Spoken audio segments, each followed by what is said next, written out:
Why Pokemon Yellow is the best Pokemon game ever. Pokemon Red and Green, first released in September of 1998, kicking off the iconic dual game releases.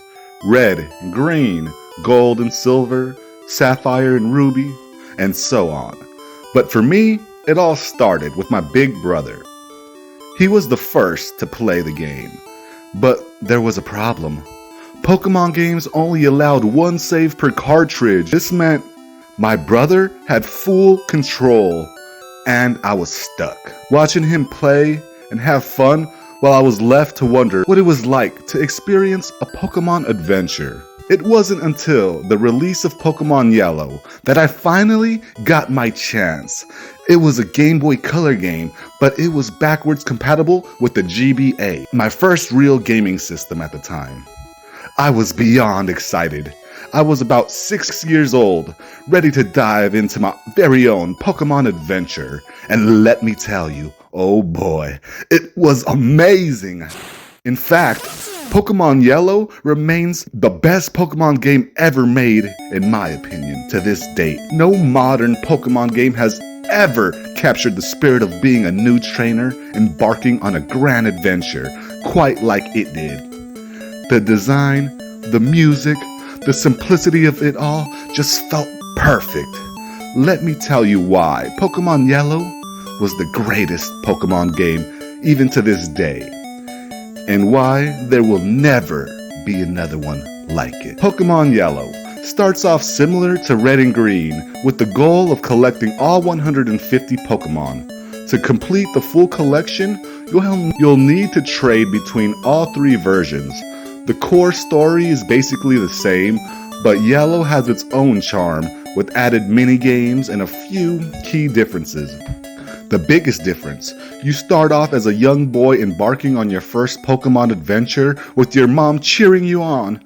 When you meet Professor Oak, he actually gives you a Pikachu. At first, Pikachu doesn't seem to like you, but as you progress, he gradually warms up. You can see this transformation in real time as you interact with him. He starts to respect you more and more, and it is such a rewarding experience. The best part of Pokemon Yellow was the story.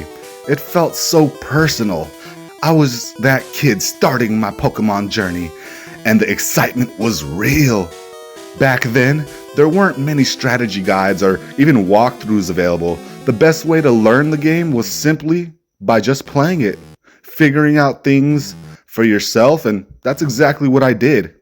The first few gyms were a grind, especially getting Pikachu strong enough to take on the first gym leaders. But believe it or not, Pikachu was actually a powerhouse in this game.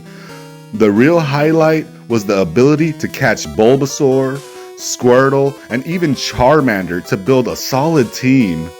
And let's not forget about the legendary birds, Articuno, Zapdos, and Moltres. There was also the infamous Mew glitch, which made the game feel like a treasure chest of surprises. I couldn't believe it was actually real when I first heard about it. But once you collect all 8 badges, it's time to face the Elite Four. 4 powerful trainers who test your strength. After beating them, you officially become the Pokemon Champion. But the best part, the game never truly ends.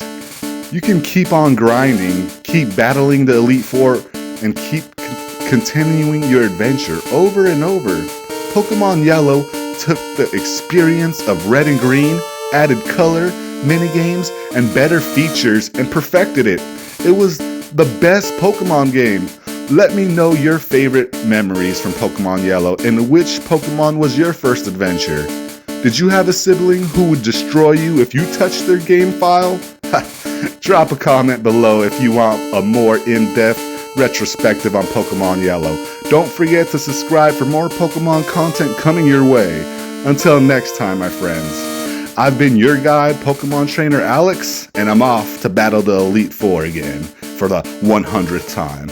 Or maybe 1,000th. I lost count. Good night, guys.